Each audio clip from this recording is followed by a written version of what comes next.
महर्षि नारद मुनि, जिनका नाम पूरे ब्रह्मांड में ज्ञान, संगीत और भक्ति के लिए प्रसिद्ध है। कहा जाता है कि वे भगवान विष्णु के सबसे प्रिय भक्त थे।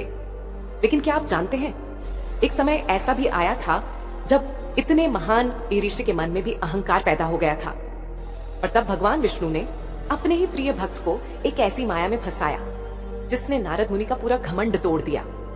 इतना ही नहीं, कहा जाता है कि इसी घटना के कारण भगवान विष्णु को बाद में रामा के रूप में जन्म लेना पड़ा।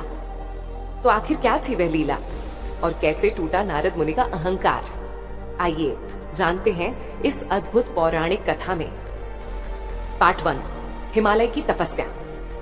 एक दिन नारद मुनि ब्रह्मांड में भ्रमण करते हुए हिमालय पहुंचे। वहां एक विशाल गुफा थी। नीचे पवित्र गंगा बह रही थी।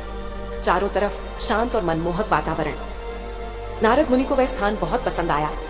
उन्होंने सोचा, यही वह स्थान है जहां बैठकर मैं भगवान विष्णु की कठोर तपस्या कर सकता हूं। और वे गुफा में बैठकर तपस्या में लीन हो गए। दिन बीते, महीने बीत गए, लेकिन नारद मुनि की तपस्या समाप्त नहीं हुई। पार्ट 2, इंद्र की चिंता। स्वर्ग के राजा इंद्रा को जब यह पता चला कि नारद मुनि कठोर तपस्या कर रहे हैं, तो वे घबरा गए।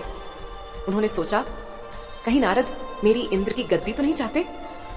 डर के कारण उन्होंने तुरंत कामदेव को बुलाया।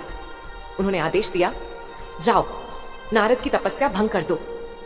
कामदेव तुरंत हिमालय पहुंचे और वहां बसंत ऋतु का वातावरण बना दिया।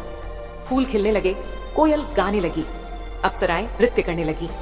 लेकिन नारद मुनि की तपस्या नहीं टूटी। कामदेव असफल हो गए। पार्ट 3, नारद का अहंकार। जब नारद मुनि को पता चला कि कामदेव भी उन्हें विचलित नहीं कर सके, तो उनके मन में अहंकार आ गया। उन्होंने सोचा, जिस कामदेव के बाण से देवता भी बच नहीं सकते, मैंने उसे भी पराजित कर दिया। और इसी गर्व के साथ वे भगवान शिवा के पास कैलाश गए। शिव ने उनकी बात सुनकर उन्हें सावधान किया। हे नारद, यह बात भगवान विष्णु से मत कहना। लेकिन नारद ने उनकी बात नहीं मानी। पार्ट 4, विष्णु की माया।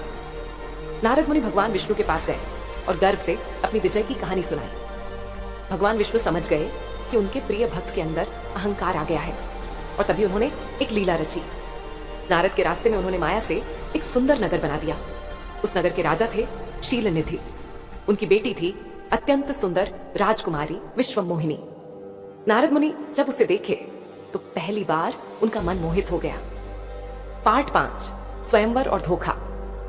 नारद मुनि ने सोचा, अगर मैं इस राजकुमारी से विवाह कर लूं तो मुझे अमृता और महान शक्ति मिल जाएगी। उन्होंने भगवान विष्णु से प्रार्थना की, प्रभु मुझे अपना सुंदर रूप दे दीजिए। भगवान विष्णु मुस्कुराए और बोले, तथास्तु। लेकिन उन्होंने नारद को सुंदर रूप नहीं दिया, बल्कि उन्हें बंदर जैसा रूप दे दिया और स्वयं सुंदर रूप धारण करके स्वयंवर में पहुंच गए। जब स्वयंवर हुआ, राजकुमारी विश्वमोहिनी ने भगवान विष्णु के गले में वरमाला डाल दी। नारद मुनि का दिल टूट गया। पार्ट 6, नारद का श्राप। जब नारद ने पानी में अपना चेहरा देखा तो उन्हें पता चला कि उनका चेहरा बंदर जैसा है। वे क्रोध से भर गए। उन्होंने भगवान विष्णु को श्राप दिया, तुम्हें मनुष्य रूप में जन्म लेना होगा और अपनी पत्नी से अलग होने का दुख सहना होगा। भगवान विष्णु ने वह श्राप स्वीकार कर लिया। कहा जाता है, नारद के इसी श्राप के कारण भगवान विष्णु ने रामा के रूप में जन्म लिया और उन्हें माता सीता से अलग होने का दुख सहना पड़ा।